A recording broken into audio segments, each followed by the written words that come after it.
नमो अर्हन्ताणं नमो सिद्धाणं नमो आयर्याणं नमो वज्रायाणं नमो लोये सव्यसाहुणं मंगलमय मंगलकरण वीतराग विज्ञान नमहु ताहि जाते भये अर्हंतादि महान करि मंगल करि हो महा ग्रंथ करन के काज याते मिले समाज सब पावे निज पद राज शिव उपाय करते प्रथम कारण मंगल रूप विघन विनाशक सुख करन नमो सिद्ध शिव भू।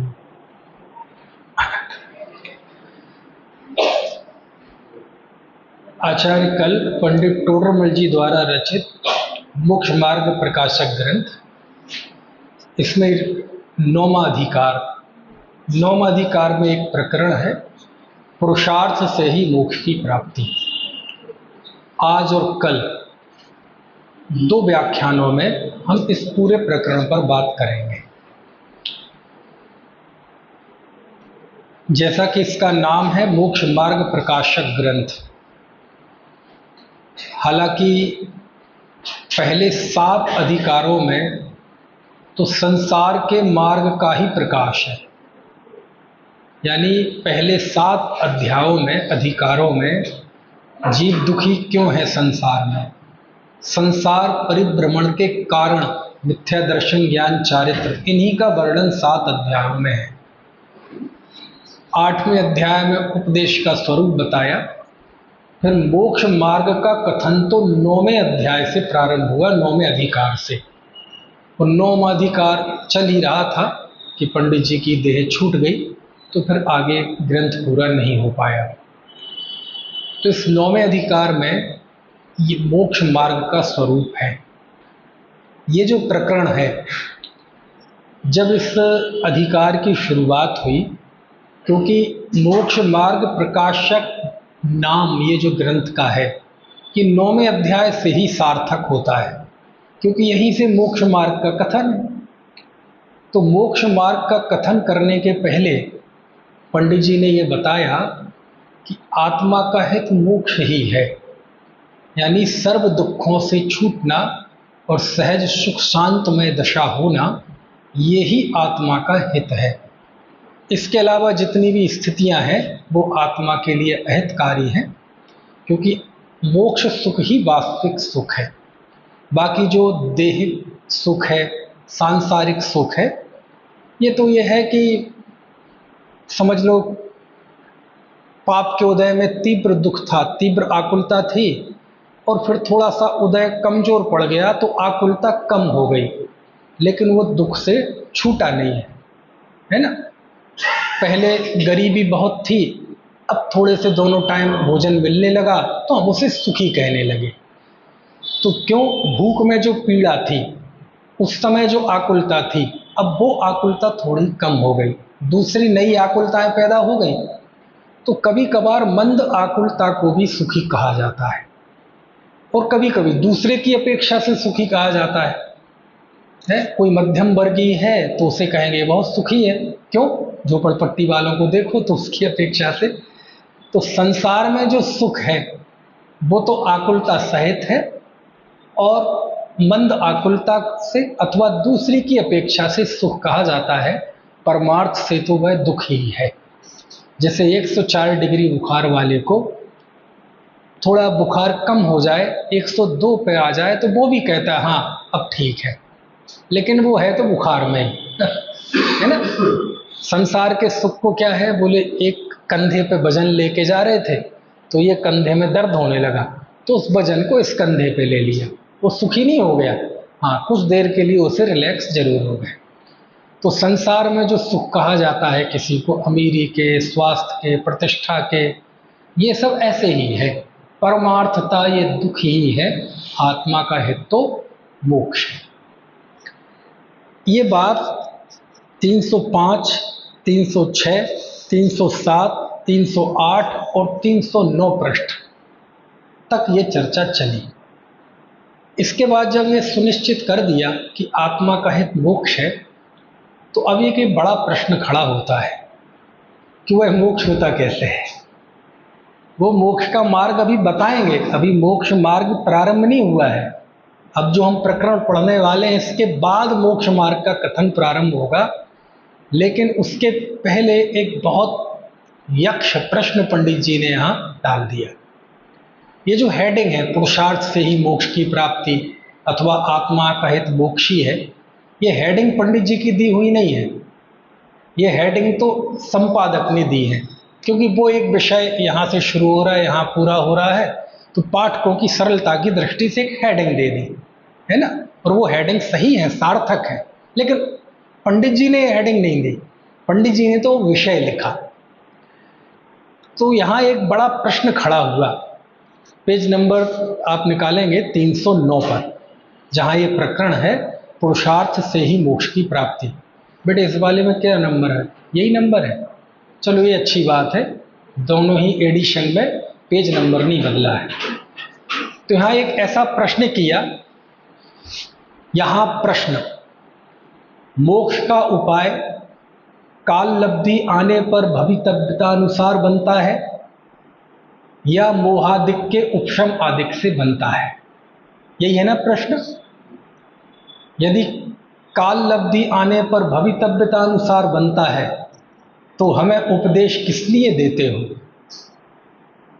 ठीक है क्या प्रश्न है? बहुत अद्भुत है ना। एक बार पढ़ो पहले। कौन पढ़ेगा? पहला पैरा पढ़ो जरा।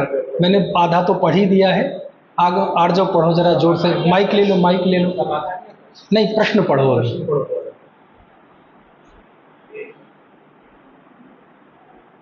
कोई बात नहीं, ऐसे पढ़ो। यहाँ प्रश्न है कि मोक्ष का उपाय काल लब्धि आने पर भवितव्यानुसार बनता है या मोहादिक के उपशमादि होने पर बनता है या अपने पुरुषार्थ से उद्यम करने पर बनता है, सो कहो। यदि प्रथम दोनों कारण मिलने पर बनता है तो हमें उपदेश किस लिए देते हैं, और पुरुषार्थ से बनता है तो उपदेश सब सुनते हैं। उनमें कोई उपाय कर सकता है, कोई नहीं कर सकता, सो कारण क्या? देखो प्रश्न समझो आप, बहुत गंभीर प्रश्न है ये। सारे विश्व में नियति और पुरुषार्थ का बड़ा एक विमर्श चलता है। कोई नियति को प्रमुखता देता है, कोई पुरुषार्थ पर बल देता है। ये सनातन प्रश्न है, बड़ा ही उलझा हुआ प्रश्न है ना, जिसे कोई विवेकी ही सुलझा सकता है। तो इसी पृष्ठभूमि से ये प्रश्न है कि 3 कारण बताए मोक्ष में। यद्यपि 5 समवाय की भी चर्चा आपने सुनी होगी, 2 भी आते हैं निमित्त और उपादान, लेकिन यहाँ 3 लिए है ना। कौन कौन से लिए? कि वो जो आप कह रहे हैं ना आत्मा का हित मोक्षी है, वह मोक्ष कैसे होता है। अभी मार्ग की बात नहीं है, मार्ग तो आगे चलेगा, लेकिन वो होता है तो एक दार्शनिक प्रश्न है कि वो कैसे होता है। क्या वो काल लब्धि आने पर भवितव्यता के अनुसार होता है? क्योंकि कहते हैं ना कि जिस समय जो होना होता है वही होता है, उसे दुनिया की कोई ताकत बदल नहीं सकती। तो जिस समय, इस समय का नाम है काल लब्धि, और जो कार्य हुआ इसी का नाम है भवितव्यता, इसी का नाम है होनहार। जब हम कहते हैं तत्समय की योग्यता, तो तत्समय वह समय, वह टाइम, वो है काल लब्धि, और जो कार्य हुआ उसी को कहते हैं होनहार। तो कहते काम कैसे होता है? तो एक जवाब ये भी आता है कई बार कि आकुलता मत करो, जो काम जिस समय जैसा होना होता है वैसा ही होता है, उसे कोई नहीं बदल सकता। तो जिस समय होना होता है इसका नाम है काल लब्धि, और जैसा होना होता है इसका नाम है होनहार, इसी को यहाँ कहते हैं भवितव्यता। तो मोक्ष का उपाय कैसे होता है? क्या काल लब्धि आने पर भवितव्यता के अनुसार होता है? कि कैसे होगा मोक्ष का उपाय? बोले जब टाइम आ जाएगा और होनहार पक जाएगी तो हो जाएगा। यदि आप ऐसा कहोगे तो इसमें एक परेशानी है। बोले क्या? फिर आप उपदेश क्यों देते, क्यों समझाते हो? क्योंकि उपदेश देना तो व्यर्थ है ना। यदि हमारी काल लब्धि नहीं हुई और हमारी होनहार नहीं हुई तो आपका भी श्रम बेकार जाएगा, हमारा भी टाइम खराब हो। एक बहुत बड़ा प्रश्न है, समझ में आया ना। अब बस ये बात जरूर ध्यान रखें कि ये जो प्रश्न किया है, तो इस प्रश्न में पंडित जी इस बात को मानकर चल रहे हैं, ये अंडरस्टूड है कि प्रश्नकार के अंदर कारण कार्य व्यवस्था, निमित्त उपादान, 5 समवाय, काल लब्धि, होनहार, निमित्त आदि सारी बातों का उसे दिमाग में पूरा खुलासा है, वो सब जानता है ना। कारण कार्य व्यवस्था अंडरस्टूड है, यहां मैं नहीं समझाऊंगा क्योंकि हमारा विषय ये 5 समवाय या काल लब्धि क्या है या होनहार क्या है या कर्म उपशम क्या है, ये नहीं है। प्रश्नकार ये प्रश्न कर रहा है, इसका मतलब उसे काल लब्धि, होनहार, पुरुषार्थ आदि सब स्पष्ट, कारण कार्य व्यवस्था उसको स्पष्ट, समझ में आया। उसे पता है इस बात का कि जब भी कोई कार्य होगा तो उसमें काल लब्धि, निमित्त आदि सब होंगे। लेकिन अब ये तो बात मोक्ष मार्ग की है, तो मोक्ष का उपाय कैसे बनता है? यदि काल लब्धि आने पर भवितव्यता के अनुसार बनता है तो प्रश्न यह है कि तुम उपदेश क्यों देते हो? समझ में आया ना। कर्म के उपशम से बनता है तो फिर उपदेश क्यों देते हो? समझ में आया क्यों? क्योंकि यदि ऐसा मान लिया जाए कि मोक्ष का उपाय मोहादिक के उपशम आदि से बनता है अथवा काल लब्धि और भवितव्यता से बनता है, तो देखो क्या क्या दिक्कत आएगी। सारा उपदेश का व्यवहार खत्म हो जाएगा, क्योंकि जब अपने समय पे भवितव्यता के अनुसार और कर्म के उपशम आदि से होना है तो फिर किसी के उपदेश का कोई असर नहीं रहेगा। फिर जो हम कहते हैं 24 तीर्थंकर हुए, क्योंकि उन्होंने धर्म तीर्थ का उपदेश दिया, धर्म की स्थापना की उस काल में, ये सारी बातें झूठी हो जाएंगी। हो जाएंगे कि नहीं? क्यों? सब काम अपने समय पे होनहार के अनुसार होना है। तो ये जो उपदेश का व्यवहार है, ये देशना लब्धि का व्यवहार है। सम्यक्त के पहले 5 लब्धियां होती हैं ना, उसमें एक देशना लब्धि है। ये देशना लब्धि वाली बात भी कैसी हो जाएगी? शिथिल हो जाएगी।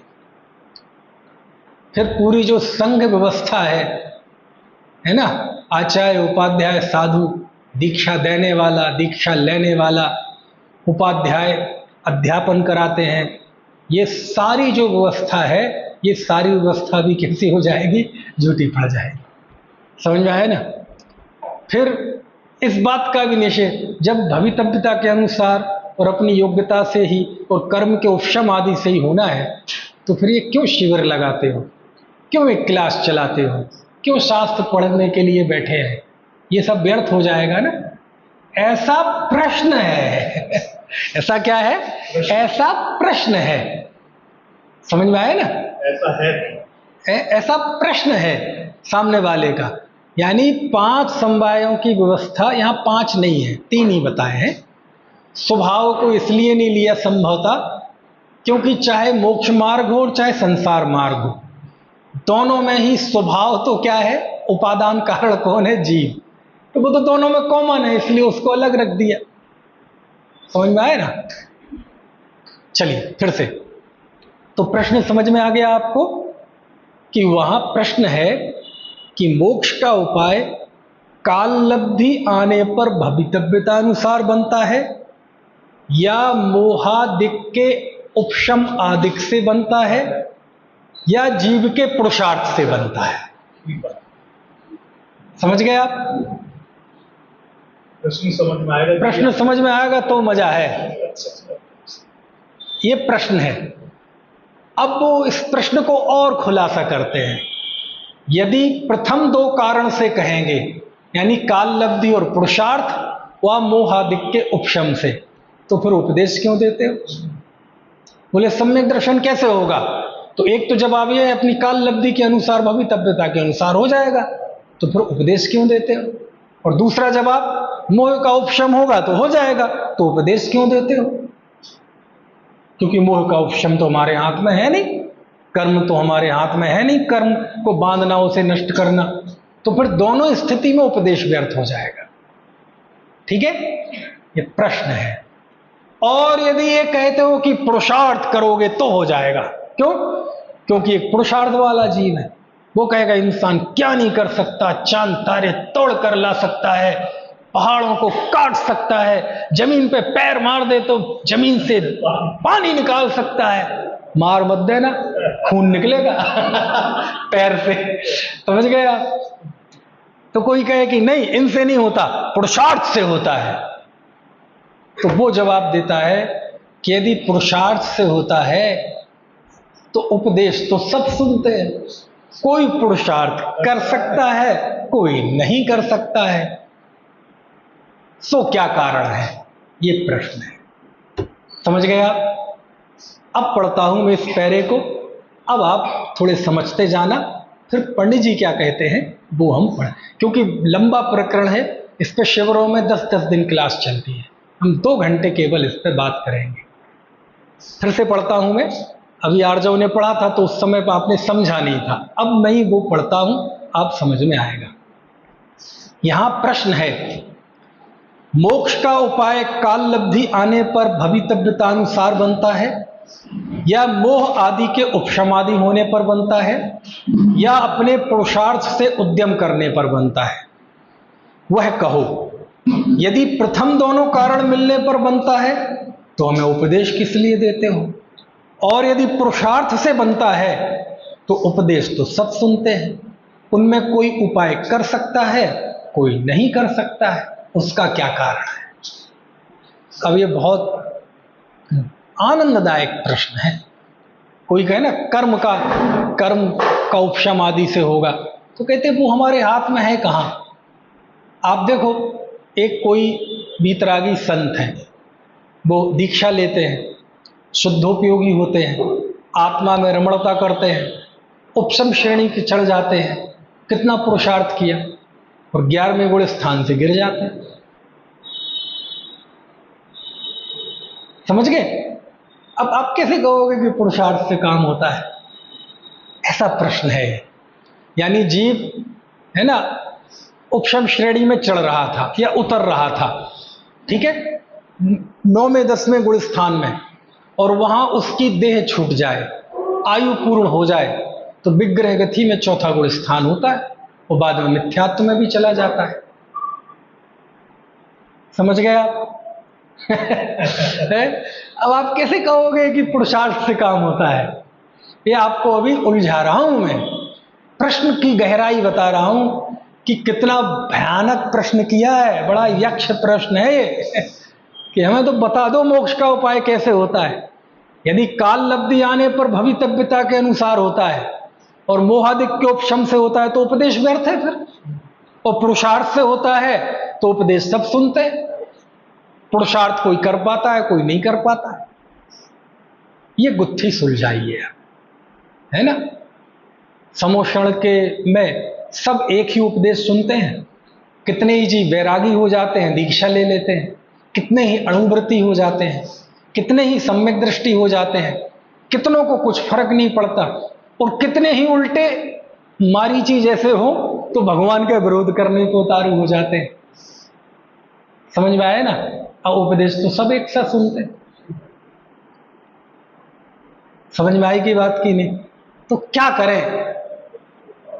तो अब इसका पंडित जी जवाब देते हैं। प्रश्न समझ में आ गया? बताओ जरा, कोई बताओ प्रश्न क्या है?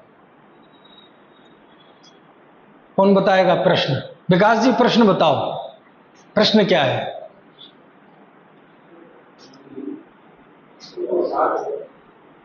हैं?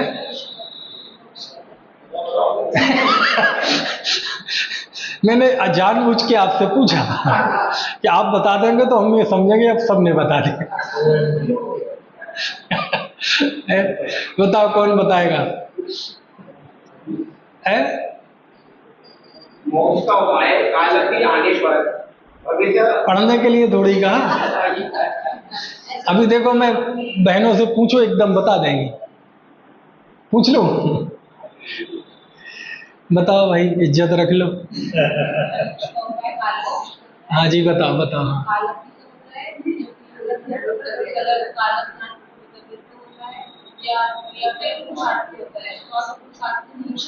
जमाने का मतलब होता है तो देश को देते हैं। हाँ। और अगर पुरुषार्थ होता है तो कोई कर सकता है, कोई जरूरी है। देखो बता दिया ना, है हर जगह ऐसे ही होता है, लेकिन पता नहीं पंचकल्याणकों में उल्टा होता है।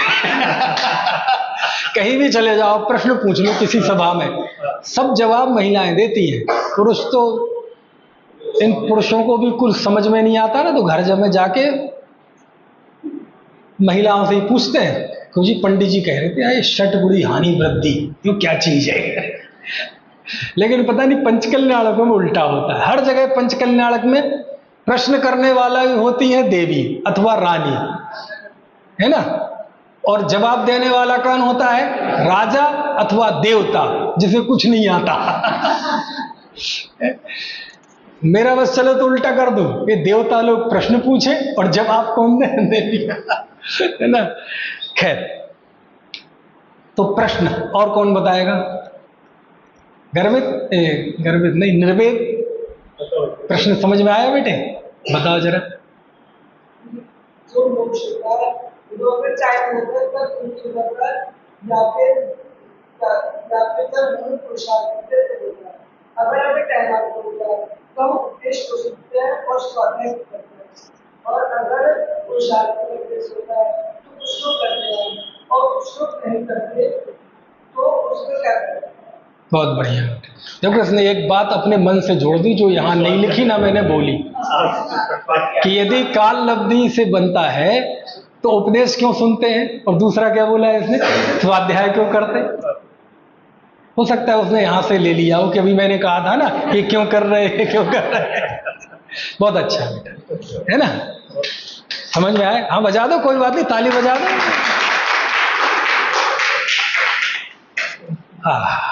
अब पंडित जी देखो जवाब क्या देते हैं। पंडित जी जो जवाब देते हैं तो पहले तो बताते हैं सिद्धांत। सिद्धांत मतलब बिल्कुल एक्यूरेसी, संवैधानिक तौर पर कानून के हिसाब से रियलिटी क्या है, पहले तो वो बताते हैं। और उसके बाद फिर मोक्ष का उपाय बनता है तो उसमें हम क्या करें वो बताते हैं। तो पहले रियलिटी चेक कर लें कि इस प्रश्न का जवाब पंडित जी पहले सैद्धांतिक तौर पर देते हैं। अभी वो जीव का मोक्ष मार्ग और पुद्गल ये सब हटा दो, रियलिटी क्या है। तो देखो क्या लिखा, एक कार्य होने में अनेक कारण मिलते हैं,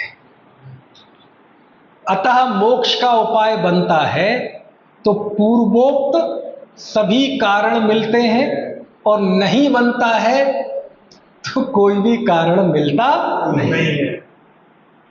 पहले इस बात को गांठ बांध लो। क्या गांठ बांध लो, कि जब भी कोई कार्य होगा तो सभी कारण होंगे। समझ में आया, काल लब्धि होनहार होगी, पुरुषार्थ भी होगा, और मोहादिक का उपशम यानी निमित्त भी होगा। ऐसा नहीं होगा कभी क्यों जी कार्य निमित्त से होता है कि उपादान से, दोनों ही होंगे तो होगा। कौन से सब 5 समवाय की भाषा बहुत चलती है, यद्यपि शास्त्रों में 5 समवाय की भाषा बहुत कम है, लेकिन फिर भी चलो 5 समवाय के नाम बताना जरा, कौन कौन से। स्वभाव, निमित्त, पुरुषार्थ, होनहार और काल लब्धि, ये 5 समवाय है। इसमें निमित्त तो निमित्त है और बाकी 4 समवाय उपादान है। तो यदि 2 में बांटेंगे तो निमित्त और उपादान में 5 समाहित हो जाएंगे, और फैलाना हो तो वही निमित्त उपादान 5 रूप में हो जाएंगे। ठीक है, और यहां 3 में शामिल किया तो वहां 2 समवाय काल लब्धि और होनहार को तो 1 में ले लिया, और स्वभाव को तो वहां लिया ही नहीं। क्यों नहीं लिया, स्वभाव तो सब में मौजूद है।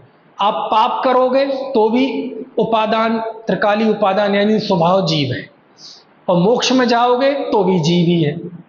तो वो तो दोनों, दुख में भी सुख में भी, संसार में भी मोक्ष में ही, दोनों का त्रिकाली उपादान यानी स्वभाव रूप कारण तो जीव है। तो वो तो दोनों में कॉमन है, इसलिए उसको अलग कर दिया। तो यहां लिखा कि जब कोई कारण होता है तो सब कार्य एक साथ होते हैं। ठीक है, जब घड़ा बना तो मिट्टी उपादान कारण है, कुम्हार निमित्त कारण है। जिस समय बना वह काल लब्धि है, जो कार्य हुआ वह होनहार है। ये सब कारण एक साथ है। कभी ऐसा नहीं होगा ये थोड़ी उपदेश की भाषा में ऐसा चलता है क्या कि देखो हमें कितने अच्छे निमित्त मिले हैं, देवशाद गुरु साक्षात सम्यक दर्शन के निमित्त मौजूद हैं, लेकिन हमारी उपादान की योग्यता नहीं है इसलिए सम्यक दर्शन नहीं होता। ये शिक्षा के लिए बात ठीक है, लेकिन तत्वतः ये बात सही नहीं है। क्यों नहीं है? देवशास्त्र गुरु निमित्त कब कहलाते हैं? जब सम्यक दर्शन हो तो वो कारण है, अन्यथा कारण नहीं है। कुम्हार घड़े का कारण कब है? जब घड़ा बन जाए तो कारण है वो, अन्यथा वो कारण नहीं है। जब कार्य हुआ तो सब कारण मौजूद है, और जब कार्य नहीं है तो एक भी कारण नहीं है। समझ में आए ना? देवशास्त्र गुरु सम्यक दर्शन के कारण किसको है? जिसको सम्यक दर्शन हुआ है उसको है। मिथ्या दृष्टि को तो कार्य ही नहीं है तो कारण किस बात का? समझ में आए ना? पिता कब बनता है व्यक्ति, है ना? देवू आपकी उम्र कितनी है बेटे? है 15। और आपके है? और आपके पिताजी की उम्र कितनी है? 42। अच्छा शायद क्यों आयु सही है? बात नहीं है। देवू की आयु 15 साल है तो देवू के पापा की आयु भी 15 साल है। लेकिन स्कूल में बोलना मत ये यही बोलना और यही भूल जाना, प्रतीति में दिमाग में रखना, बोलने नहीं कहीं। क्या मतलब हुआ? आपके पापा का नाम मोहित है ना? मोहित कुमार। मोहित कुमार की उम्र 45-42 हो सकती है, लेकिन आपके पिता की उम्र कितनी है? 15 साल। प्रधानमंत्री नरेंद्र मोदी की उम्र कितनी है?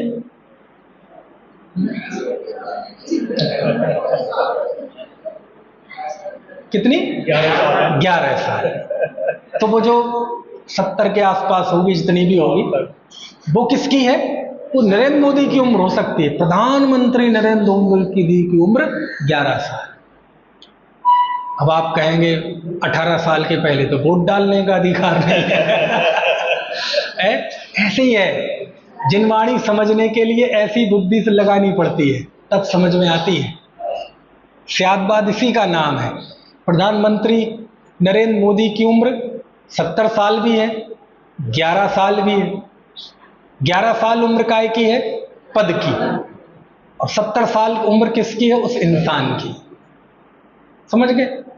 ऐसे ही मोहित कुमार की उम्र 42 साल। देवू के पिता की उम्र, जिस समय देवू का जन्म हुआ, जब पुत्र हुआ, पुत्रत्व की उत्पत्ति और पितृत्व की उत्पत्ति। समझ गए? दोनों का जन्म क्षण एक साल।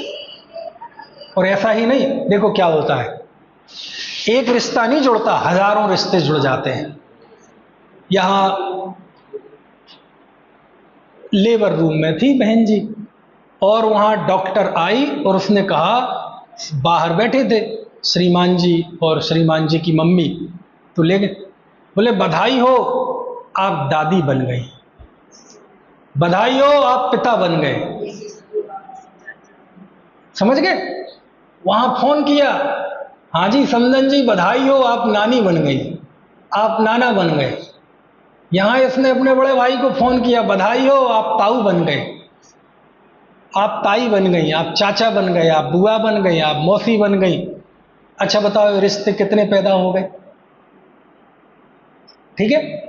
अब मान लीजिए उसका 10:10 पे जन्म हुआ, ठीक है।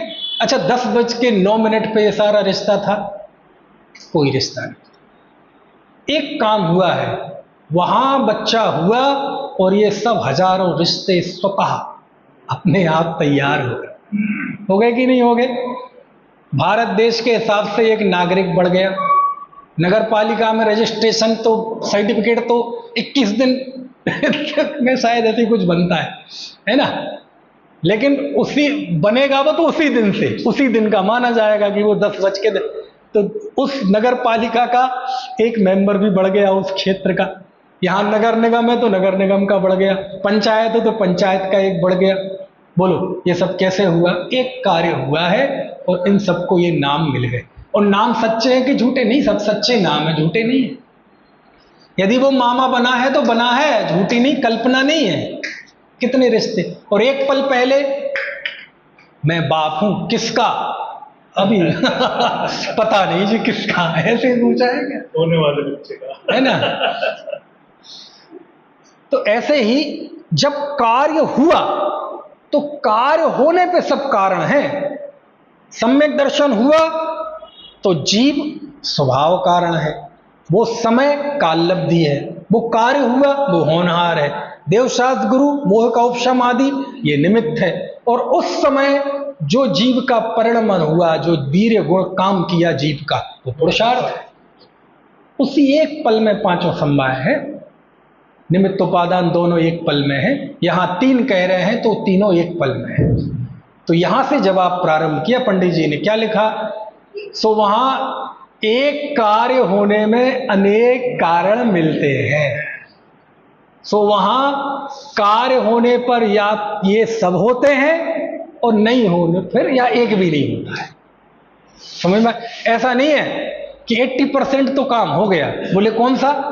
निमित्त हो गया जी, देवशास्त्र गुरु हैं, हम पुरुषार्थ कर ही रहे हैं, बस काल लब्धि हो रहा जाए। ऐसा नहीं होता है। समझ में आया? ये ऐसा ताला है जिसमें 5 चाबी लगती हैं समवाय की भाषा में।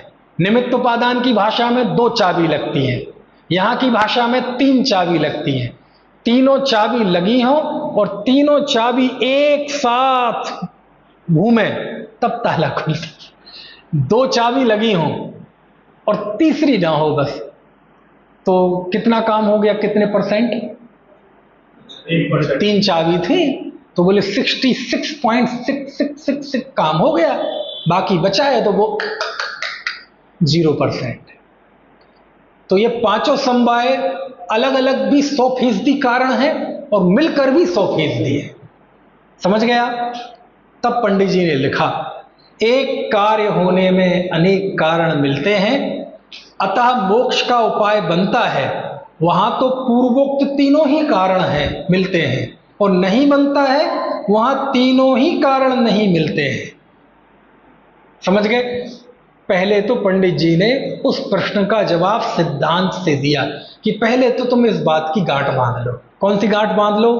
कि जब भी काम होगा सब कर।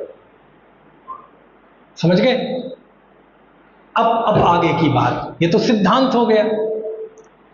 पूर्वोक्त तीनों कारण कहे, उनमें अब आगे की बात खतरनाक है, और खतरनाक इस दृष्टि से कि बड़ी मार्मिक भी है, लेकिन इस बात का मिसयूज भी होता है। कैसे? काल लब्धि व होनहार तो कोई वस्तु नहीं है। क्या कहा? बोल के बताना जरा। कोई वस्तु नहीं है। स्वीकार है ये बात? क्यों जी? क्रमबद्ध पर्याय। क्या लिखा? क्या लिखा? काल लब्धि और होनहार तो। क्यों जी मनीष जी? पढ़ना जरा, क्या लिखा? काल लब्धि व होनहार तो कोई वस्तु नहीं है। अच्छा, अभी तो ऊपर कह रहे थे कि जब कार्य होता है तो सब कारण होते हैं, और विरोधाभास आ गया है ना। और अब कह रहे हैं कि काल लब्धि और होनहार तो कुछ वस्तु ही नहीं है। पहले पढ़ लो। अच्छा, एक बात बताओ, जैसे कोई कहे, जज साहब ने कहा, बोलते क्यों नहीं? कटघरे में खड़ा है अपराधी, गूंगे हो क्या? बोले साहब मैं तो जन्म से ही गूंगा हूं। समझ गए? वो बोल क्यों रहा है ना? ऐसा वो तो असल में विरोध था, लेकिन ऐसे ही कभी कभार बात को व्यक्त करने में, अभिव्यक्ति में, और स्यादवाद की एक खूबसूरती है कि 2 विरुद्ध बातें आएंगी हमेशा। यहां भी ऐसा ही है। पहले पंडित जी ने कहा जब कार्य होगा तो सब कारण होंगे, यानी निमित्त, पुरुषार्थ, काल लब्धि, होनहार सब होंगे, यानी उनका एग्जिस्टेंस है, वो काल्पनिक नहीं है। और फिर अगली पंक्ति में कहते हैं काल लब्धि और होनहार तो कछु वस्तु कुछ वस्तु ही नहीं है। अब जब कुछ वस्तु नहीं है तो उसका फिर स्वरूप भी नहीं होगा। जो वस्तु है ही नहीं दुनिया में, उसका कोई स्वरूप भी नहीं होगा। आगे की लाइन में स्वरूप बताते हैं, देखो, जिस काल में कार्य बनता है वही काल लब्धि, और जो कार्य हुआ वही होनहार। समझ में आए ना? है फिर से, जो देखो, हम आम तौर पे ये समझते हैं कि काल लब्धि मतलब ये टाइम वगैरह है ना, वो भी है, लेकिन काल लब्धि ये उपादान है, ये निमित्त नहीं है। क्या मतलब हुआ? जैसे अभी इस समय कितने बजे हैं? 8:35। कौन सी तारीख है? 17 मई 2025, यही है। चलो, आज 17 मई 2025 रात्रि में 8:35 पे हम सब लोग क्या कर रहे हैं? स्वाध्याय कर रहे हैं। ठीक है, तो हम सबकी काल लब्धि हम क्या समझते हैं? ये जो घड़ी में परिणमन चल रहा है समय का, ये दुनिया में समय का परिणमन चल रहा है, और इस समय ये कार्य होना था, इसका नाम काल लब्धि है। ऐसा नहीं है, समझ में? ये काल लब्धि वाली ये काल लब्धि नहीं है। इसे भी व्यवहार से कहते हैं काल लब्धि उपादान है, ये निमित्त नहीं है। क्या मतलब हुआ? मैं एक द्रव्य हूं और अनादिकाल से मेरा प्रत्येक समय परिवर्तन हो रहा है, हो रहा है, हो रहा है, और आगे होता रहेगा। तो ये जो प्रवाह चल रहा है परिवर्तन का, तो इस समय जो हमारा परिवर्तन हुआ, तो हमारे अंदर का एक स्वकाल होता है, उसको काल लब्धि कहते हैं। नहीं आई बात समझ में? वो स्वकाल, द्रव्य क्षेत्र काल भाव होते ना, द्रव्य क्षेत्र काल भाव, जिसमें स्वद्रव्य क्षेत्र काल भाव, ये स्वकाल क्या है? हाँ, यानी बाहर जो घड़ी में कांटे चल रहे हैं इससे काम नहीं होता है, ये जो घड़ी घंटा चल रहा है इससे काम नहीं होता है, ये तो वैसे भी व्यवहार काल है। प्रत्येक समय में मेरे अंदर एक स्वकाल है कि इस काल में ये कार्य होगा, ये हमारा उपादान है जो वर्तना चल रही है, उसका नाम स्वकाल है, उसका नाम काल लब्धि। उसका नाम क्या है? काल लब्धि। समझ गए आप? तो कई बार इस पे बड़े गोष्ठियों में बड़े द्वंद्व हुए इस बात पर कि काल लब्धि कोई कहता है निमित्त है, कोई कहता है उपादान है। समझ में आया ना? खैर, तो मैं क्या बता रहा था कि वो कह रहे जिस समय काम हुआ वो काल लब्धि है। अब जो भी कार्य जिस समय हो रहा है, तो हर कार्य का अपना जो स्वकाल है वो काल लब्धि है, और जो कार्य हुआ उसी का नाम कहते हैं होनहार, होने योग्य, है ना? तो ये कोई वस्तु नहीं है, ये कोई वस्तु नहीं है, मतलब इसमें हमें कुछ भी करना नहीं है। ये कोई वस्तु नहीं है मतलब ये झूठी है, ऐसा नहीं है।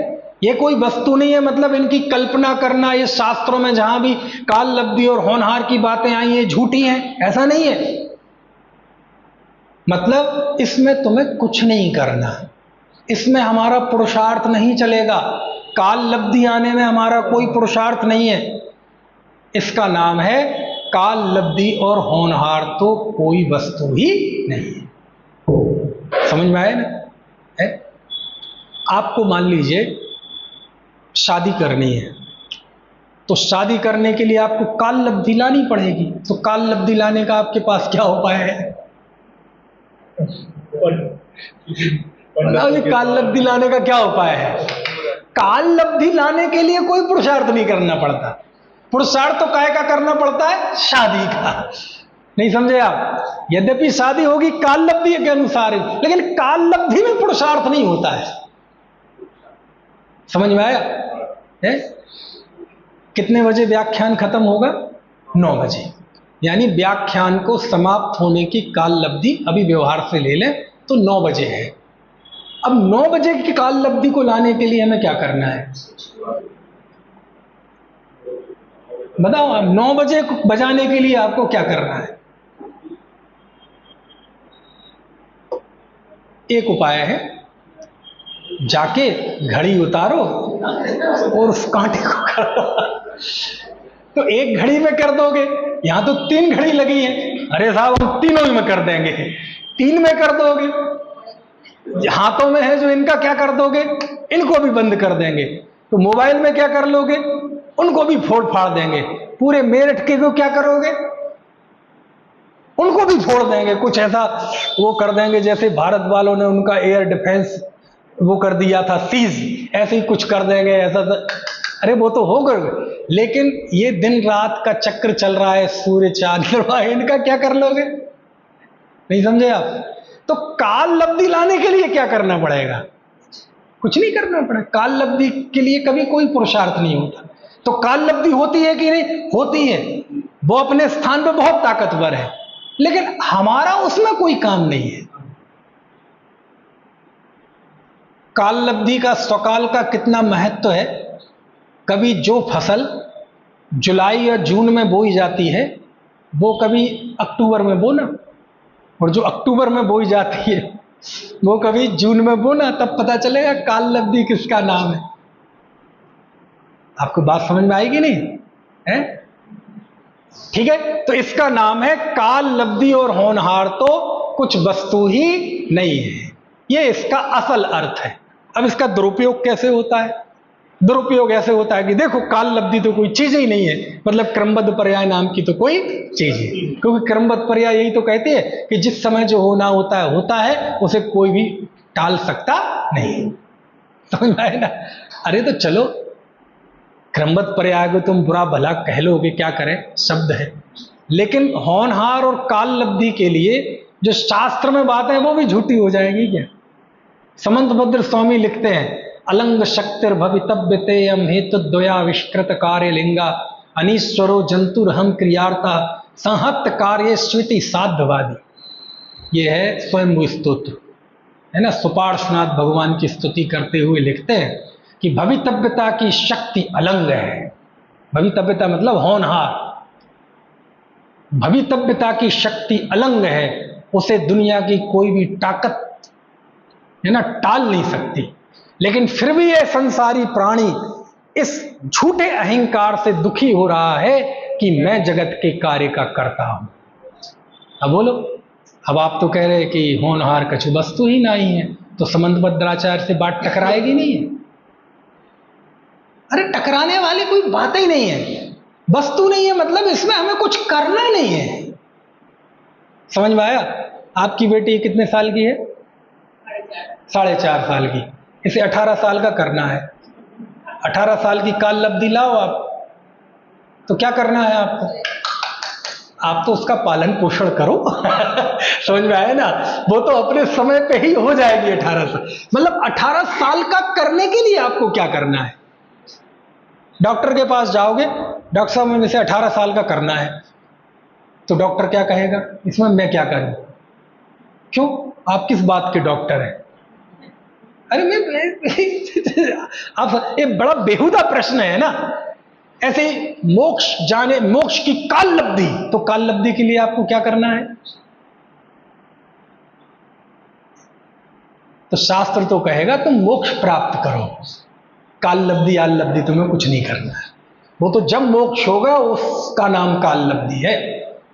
समझ गए? डॉक्टर क्या कहेगा, अरे बहन जी आप तो इसका अच्छे से पालन पोषण करो, इसे पौष्टिक भोजन खिलाओ, और ये मोबाइल टीवी से थोड़ा दूर रखो, है ना। वो तो अपने आप समय में होगी बड़ी 18 साल की है। माता पिता को क्या भ्रम रहता है, अरे मैंने अपने बच्चे को कैसी मुश्किलों से पाला है, इतना बड़ा किया है। कितने साल का हो गया मेरे आपका बेटा? 20 साल का हो गया। आपने 20 साल का कर दिया? बोले हाँ। अच्छा 20 साल का किया, कितने सालों में किया? बोले 20 साल में। 20 साल में आपने उसे 20 साल का कर दिया। नहीं समझे आप? झूठी कल्पनाएं कैसी कैसी होती है। कहते काल लब्धि और होनहार तो कछु वस्तु ही नहीं है, मतलब इनमें आपको कुछ नहीं करना है। काल लब्धि रियल है, असल है, वास्तविक है। भवितव्यता भी असल है, वास्तविक है। वो पिछली पंक्ति में कह के आए हैं कि जब एक कार्य होगा तो सब कारण होंगे, लेकिन कुछ वस्तु नहीं है, मतलब उसमें हमें कुछ नहीं करना है। समझ में आया है? एक अच्छी सुबह हम देख सकें, इसके लिए आपको क्या करना है? अब पता नहीं सुबह तक जिंदा रहेगी नहीं, तो क्या करें? सुबह को अभी बुला लो। कहते सुबह को सुबह रहने दो, समझ में आया ना?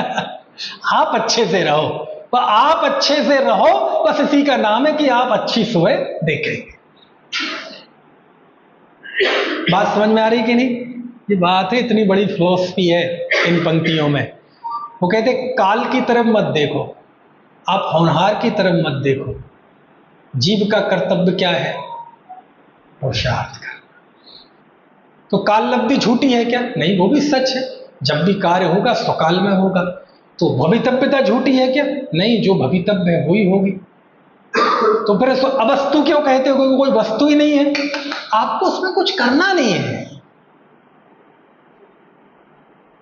और आज तक देखना, आप दुनिया में देखना, चलो इनसे नहीं होगा, होनहार से नहीं होगा, ये नहीं होगा, तो तीसरा और भी तो लिया कि मोह को उपशम आदि से हो जाएगा।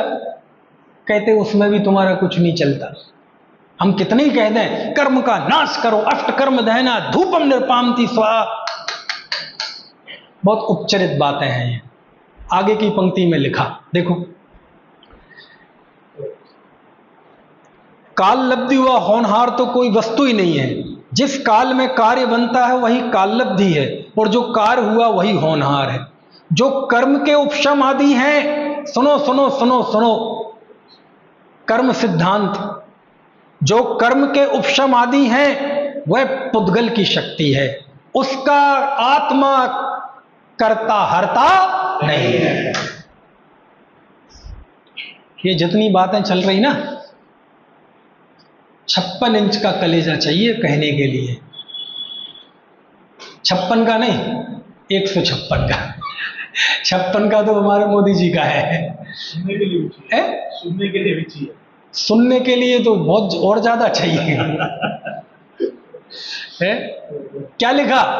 अभी तक तो ये काल लब्धि और होनहार को कहा था कि ये कोई वस्तु नहीं है, तो आदमी खुश हो रहा था, देखो देखो देखो, ये कह दिया क्रमबद्ध पर्याय कुछ नहीं है, क्रमबद्ध पर। अरे सुनो तो भाई, अर्थ का अनर्थ मत करो। ये तो कह रहे तुम्हारा कर्म सिद्धांत भी कुछ नहीं है। कुछ नहीं है मतलब उसका कर्ता हरता आत्मा नहीं है। समझ में आया? कर्मों का कर्ता हरता आत्मा नहीं है। तो 3 चीजें तो चली गई यहां के हिसाब से। काल लब्धि और होनहार तो एक में ले लिए, और दूसरा कर्म का उपशम, इनका कर्ता हरता आत्मा नहीं है ना?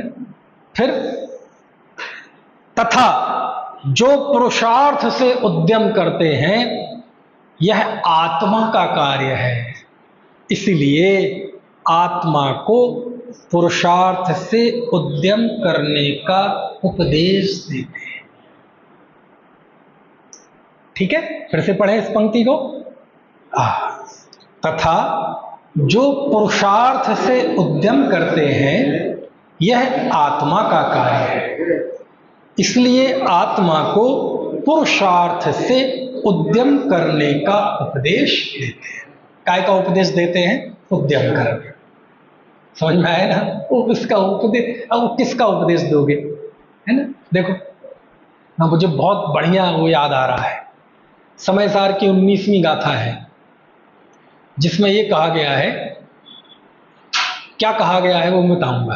पहले 19वीं गाथा की जब उत्थानिका लिखते हैं अमृतचंद स्वामी, तो प्रश्न किया कि यह जीव कब तक अप्रतिबुद्ध रहता है।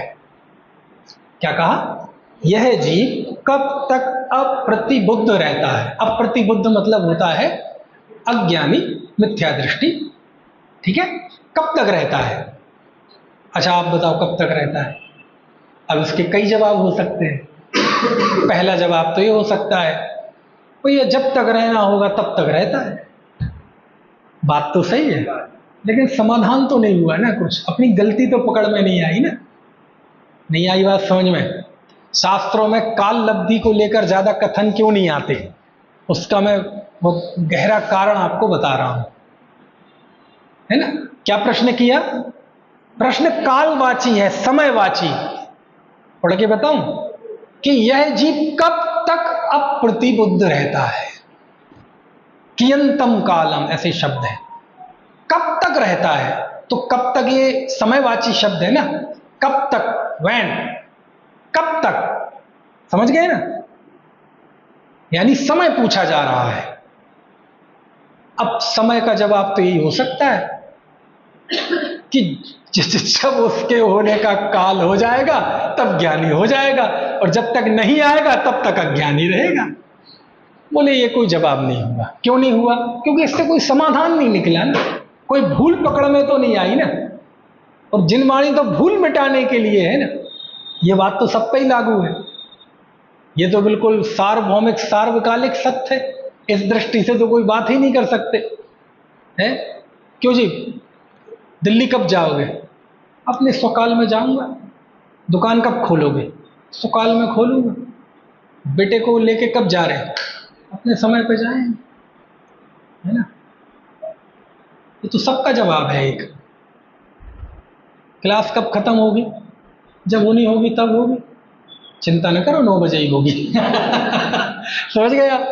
ये तो सब प्रश्नों का जवाब है, लेकिन इससे समाधान तो नहीं हो। समाधान यानी हम जो जानना चाहते थे वो तो नहीं आया ना, है। दुकान कब खोलोगे? बोले अब जब खुलने की होनहार होगी तब खुल जाएगी। ये बात सुन के सामने वाला मान जाएगा। बोले ये तो तुमने परमार्थ बता दिया। ये वो पूछ रहा है कि तुम्हारे दिमाग में प्लानिंग कब है। वो तो सब जानते हैं कि वो तो जब भगवान ने देखा होगा तभी खुले। ये तो बिल्कुल परम सत्य है, इसको तो कोष्ठक के बाहर रख दो। लेकिन अभी बात तो हमारे तुम्हारे विकल्पों की चल रही है। समझ में आया ना, है। तो पूछा, क्या पूछा कि जीव कब तक अज्ञानी रहता है? तो इसके जवाब क्या? पहला जवाब क्या होगा? जब तक उसका समय रहेगा तब तक रहेगा। लेकिन इससे अपनी भूल तो पकड़ में नहीं आई ना। दूसरा जवाब, जब तक होनहार नहीं होगी तब तक ये मिथ्या दृष्टि रहेगा। बजा बात तो सही है, लेकिन भूल तो पकड़ में नहीं आई ना अपनी। तीसरा, जब तक मोह का उदय रहेगा तब तक रहेगा। भूल तो पकड़ में नहीं आई ना। प्रश्न समझ में आया कि नहीं? अब आचार्य कुंद भगवान जवाब देते हैं। बोल देते हैं, कम्मेणो कम्मम हिय अहमिदि अह कम च कम्मणो कम्मम जाये सा खलु बुद्धि अपड़ी बुद्धो हवदिताव। क्या अर्थ हुआ? वो लिखते हैं, मैं कर में हूँ नौकर में हूँ, या है हमारे ये सभी, यह मान्यता जब तक रहे अज्ञानी है तब तक सभी। जब तक जीव ये मानता है कि कर्म में हूं, नौकर्म में हूं, समझ गए? ये तो शास्त्रीय भाषा है। शास्त्रीय भाषा मतलब डॉक्टर की पर्चे वाली भाषा। 2 तरह की भाषा होती ना, एक मेडिकल साइंस की भाषा, एक आम बोलचाल की भाषा। मेडिकल साइंस की भाषा में डॉक्टर पर्चे पे लिखता है जो केवल डॉक्टर को ही समझ में आती है, वो आपको समझ में नहीं आएगी, है ना। एक भाषा होती है जो रिपोर्ट आती है ब्लड की या एक्सरे की, है ना, वो अलग होती है, और बोलचाल की भाषा अलग होती है। क्या हो गया जी? जी तुम्हें मोती झरा है जी, तुम्हें म्यादी बुखार है जी, यो है जी, हड्ड कांपे। ये बोलचाल की भाषा। इन सब तकलीफों का मेडिकल साइंस में अलग नाम है, तो पर्चे पे वो लिख देता है आपको, लेकिन वो पढ़ने में नहीं आएगा, है ना। हाँ जी, आपकी मलेरिया की या टाइफाइड की वो रिपोर्ट दिखाओ।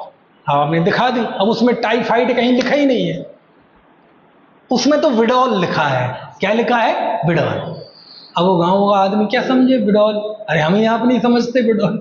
तो एक होती है मेडिकल साइंस की भाषा, और एक होती है उस बात को बोलचाल की भाषा में प्रस्तुत करना। ये मेडिकल साइंस की भाषा है। कौन सी? जब तक जीव ये मानता है कि मैं कर्म हूं नो कर्म हूं, तब तक अज्ञानी रहता है। अब ये इस मेडिकल साइंस की भाषा। अब इसको जरा आम बोलचाल की भाषा में लाओ तो कर्म मतलब 8 कर्म और 9 कर्म मतलब शरीर आदि।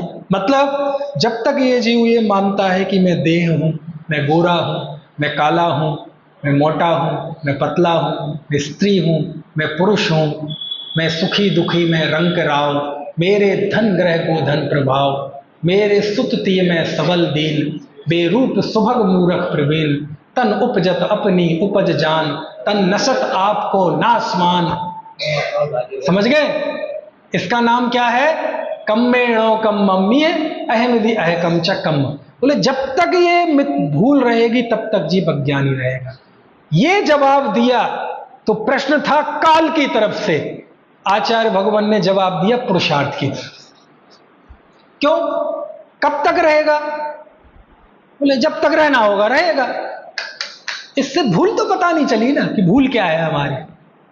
जब पुरुषार्थ से जवाब दिया तब भूल पता चली कि हमारी भूल ये है कि मेरा देह में अपनापन है, मेरा पर्याय में अपनापन है।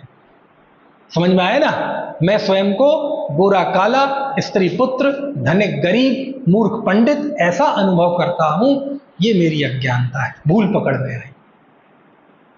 समझ गए? तब पंडित जी को लिखते हैं काल लब्धि और होनहार कोई वस्तु नहीं है, और मोह के कर्म आदि तो पुद्गल की शक्ति, उसका कर्ता आत्मा धरता आत्मा है नहीं। फिर करे क्या? जीव का काम तो पुरुषार्थ करना है, इसलिए पुरुषार्थ का उद्यम करते हैं, उपदेश देते हैं। अच्छा एक बात बताओ, समझना बात को। कोई जीव सम्यक का पुरुषार्थ कर रहा है और नहीं हो रहा है उसे। अब नहीं हो रहा है तो उसके पास 3 रास्ते हैं। आप बताना, टिक करना जरा, कौन सा सही है।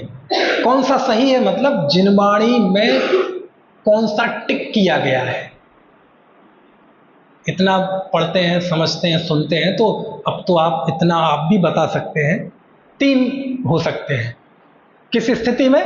कि कोई जीव सम्यक का पुरुषार्थ कर रहा है और नहीं हो पा रहा है। अब नहीं हो पा रहे तो 3 उपाय हैं। पहला, अरे अब छोड़ो यार, जब होना होगा हो जाएगा, जब काल लब्धि और होनहार होगी तब हो जाएगा, पहला। दूसरा उपाय, जब पुरुषार्थ होता है तो काम होता ही है, ये शाश्वत सत्य है, और मेरा नहीं हो रहा है, इसका मतलब जरूर मेरे पुरुषार्थ में कहीं कोई कमी है, इस कमी को देखें। और तीसरा, अरे यार चूल्हे में जाए, हमें करने ही नहीं समझे। 3 उपाय है। कौन कौन से? पहला, दूसरा, कमी देखे अपनी, कहां में गलती तो जरूर कुछ है।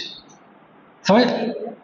दूध में चीनी डाल रहा हूं और दूध मीठा नहीं हो रहा है। मैं जब खतौली में था, शादी नहीं हुई थी, तय हो गई थी, हुई नहीं थी, तो मैं दूध रखा था, उसमें चीनी डाली, घोल ली, पिया, मीठा ही ना हो। मैंने कहा क्या बात है, घुली नहीं होगी, तो मैंने घुमाई, फिर पिया, फीका लगे तो गुस्से में पूरा पी गए। नीचे देखा तो चावल थे। मतलब चीनी के डब्बे में से मैंने गलती से चावल के डब्बे में से उसमें चावल डाल दिया, तो मीठा हो कैसे? समझ में आई बात की नहीं? अब वो मैंने चीनी डाली है और मीठ स्वाद फिर भी फीका आ रहा है। इसका मतलब या तो वो चीनी नहीं थी और डाला है चीनी है, तो ऐसा तो नहीं जहर चढ़ा है। जहर चढ़ा हो तो उल्टा होता है, कड़वी चीज मीठी लगती है तो मीठी चीज कड़वी लगती है, लेकिन कड़वा तो नहीं लग रहा था। तो क्या, किसकी गलती है? अरे कुछ कमी है, देखो गड़बड़ है, कुछ ना कुछ है।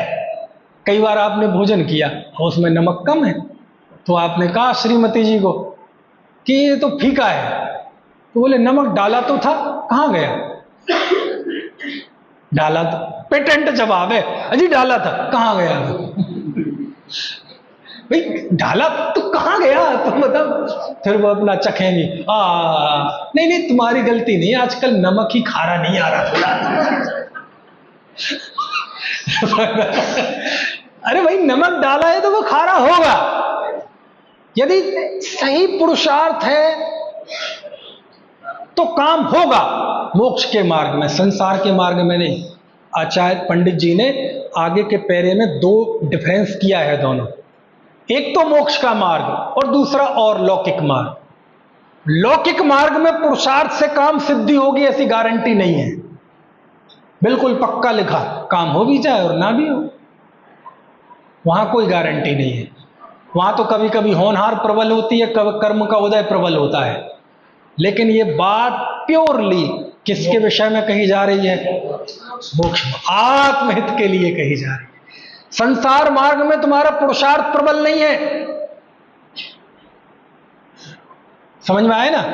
खूब पुरुषार्थ करें, खूब पुरुषार्थ करें, खूब मेहनत करें, दिन रात डुबो दे शरीर में, तो पता चले जिंदगी भर गरीब ही रहा। वहां पुरुषार्थ वैसा ही फल देगा, कोई जरूरी नहीं। कोई कुछ भी पुरुषार्थ नहीं करता, पूर्व कर्म के उदय से रईस के यहां पैदा हुआ, जमा जमाया कारोबार मिला, कुछ नहीं करता है, खूब उड़ाता है, तब भी उससे 3 गुना उसको आता है। अब वो पुरुषार्थ तो कर रहा है बर्बाद होने का, समझ? शराब वो पी रहा है, सारी कुसंगति वो कर रहा है, ड्रग्स वो ले रहा है, सारे खराब काम कर रहा है, फिर भी जितने उड़ाता है उससे 4 गुने आते हैं। अब पुरुषार्थ तो उसका बर्बाद होने का है, लेकिन बर्बाद नहीं हो रहा है। दूसरा एड़ी चोटी का जो पढ़ा लिखा है, बुद्धिमान है, शिष्टाचारी है, मेहनत भी करता है, सब करता है, फिर भी पूरी जिंदगी गरीबी में निकल जाती। मैं नहीं कह रहा हूं, इसमें लिखा है, उदाहरण मैं दे रहा हूं, बात पंडित जी की, कि दूसरे कार्यों में तो पुरुषार्थ का फल मिले भी ना भी मिले, उल्टा भी मिले, वहां की तो बात यह है नहीं। लेकिन जो बात पंडित जी कह रहे हैं कि पुरुषार्थ से उद्यम करे तो कार्य होता ही होता है, ये केवल आत्म कल्याण के रास्ते वाली बात है, मोक्ष के उपाय की बात है, ये बाकी के लौकिक उपायों की बात ये नहीं।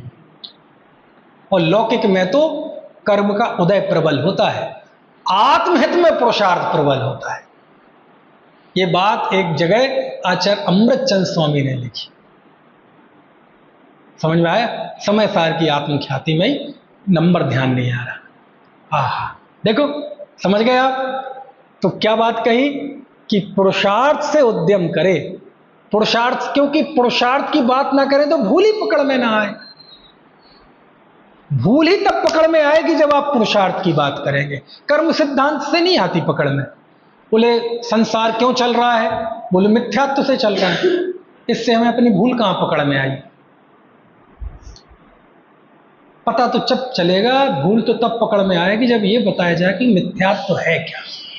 तो कहेंगे मिथ्यात्व तो क्या चीज है? तो कर्म सिद्धांत कहेगा मिथ्यात्व नाम की एक कर्म की प्रकृति है, अभी भी भूल पकड़ में नहीं आई। ये क्या होती है? दर्शन मोह की 3 प्रकृतियां हैं, मिथ्यात्व, सम्यक प्रकृति। मिथ्यात्व के उदय से जीव संसार में घूमता है, समझ तो लिया, लेकिन कमी तो पकड़ में नहीं आई ना कि मैं करूं क्या। जब उसको बताया जाएगा कि भैया मिथ्यात्व का सेवन बंद करो, मोह का सेवन बंद करो, मतलब मोह महात्म मत पियो अनादि, भूल आपको भरमत बादी। कि मोह रूपी महामद को पीकर यह जीव अपने आत्म स्वरूप को भूल गया। अब भूल पकड़ में आई, समझ में आए ना? भूल तो यहां पकड़ में आती है, काल लब्धि व होनहार व कर्म के सिद्धांत के कथन करने से भूल तो पकड़ में नहीं आती ना, वो तो सब पे सदा काल लागू होती है। ये काम कब होगा, अच्छा बुरा खराब, वो तो सबका एक जवाब है, अपने समय पे होगा। भूल तो पकड़ में नहीं आई ना, कब होगा कैसा होगा, जब होनहार होगी तब होगा, भूल तो पकड़ में नहीं आई ना। कब होगा, जब कर्म का नाश होना होगा तब हो जाएगा, भूल तो पकड़ में नहीं आई ना। समझ में आए ना? भूल कब पकड़ में आती है? जब इनको रखो अलग, अपना पुरुषार्थ करो, पुरुषार्थ में भूल पकड़ में आती है। हम क्रिकेट खेलने में कौन सी गलती कर रहे हैं, सोते हुए पता चलेगा। कब पता चलेगा? जब बल्ला लेके, हेलमेट पहन के, जब नेट प्रैक्टिस के लिए उतरेंगे, तब पता चलता है कि हम खेलने में क्या गलती कर रहे हैं। दो लोगों को पता नहीं चलता, या तो जिसे खेलना ही ना हो उसे पता नहीं चलती भूल क्या है, या जो खेल खेल के इतना मच गया हो कि उसके खेल में अब कोई त्रुटि रही नहीं, अब उसे त्रुटि का अनुभव नहीं होता। समझ गए बात है? समय हो गया है, बहुत मर्म की बात है, बस अब कल और करेंगे इस बिंदु को, ठीक है? अभी आगे एक कैसा प्रश्न आने वाला है, ऐसा प्रश्न आने वाला है 310 पेज पे।